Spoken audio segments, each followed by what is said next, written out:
Anyone on that stage today could beat Joe Biden if they're running objectively in terms of debate, challenging him on the point for point, appearing with him on top. I mean, listen. I don't know if all of them, but a lot of them, I think. I mean, I'm not talking about in terms of actually the election. I'm talking about if you put any one of them to a debate with Joe Biden. I mean, Biden is done, man. He's a fossil. They'd run circles around him. Yeah. Yep. What if he doesn't debate? That's not hard. He's got a debate deal. I mean, he can avoid it in the Democratic primary, but I think that when it comes to the general, I don't think he can avoid. I mean, didn't he only have one debate with Trump? I think he did. Why would he have to? Yeah. I mean, it depends on I guess it depends on the internal. Sabby, what were you thinking? Like that he would actually just be like, no, I don't need to do this? I have a feeling that could happen. There was the thing last year. Trip and fall, and if he was smart, he wouldn't.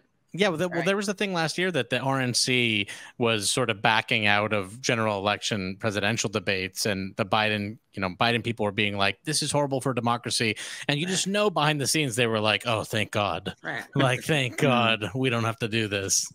Right. I mean, they're not doing the DNC debate, although, of course, they'll say that that's different.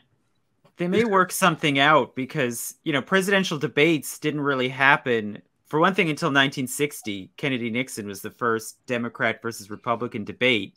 And then after that, they were all run by the League of Women Voters. And they were actually tough, and there were tough questions. They were serious.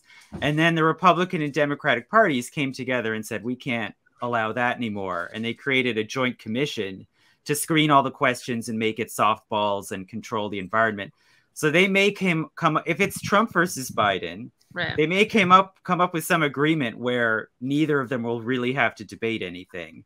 It'll be some sort, pre-scripted in some way. And they can each pretend that they're doing it because this is unprecedented. Well, Trump doesn't need to come up with any reason, honestly. He can just not do it like he did tonight. And Biden will pretend that it's about some unprecedented threat to democracy and how you can't let that person, you can't legitimize that person. And I'm sure he's going to articulate it very well. Yeah.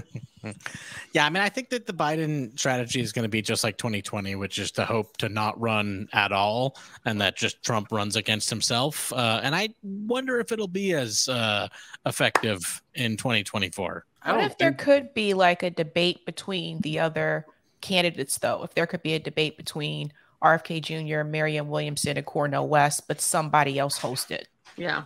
I know. I mean, we'll do it right here. Aaron basically what happened about that. That's also basically what happened tonight.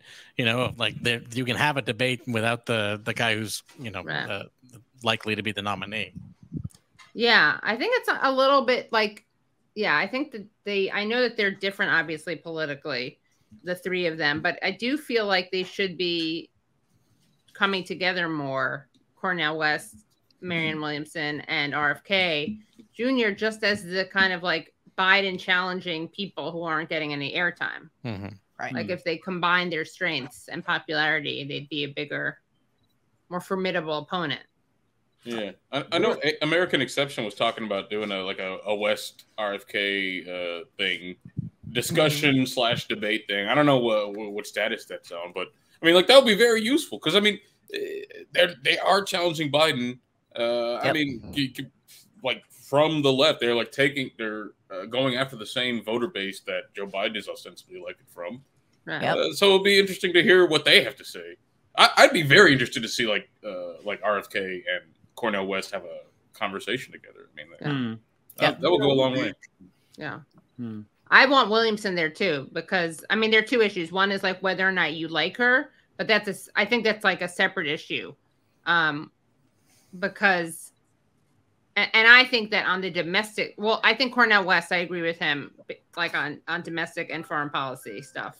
And then with RFK, there's like, I agree with him on Ukraine, but really disagree with him on lots of There's other some other policy stuff. Palestine.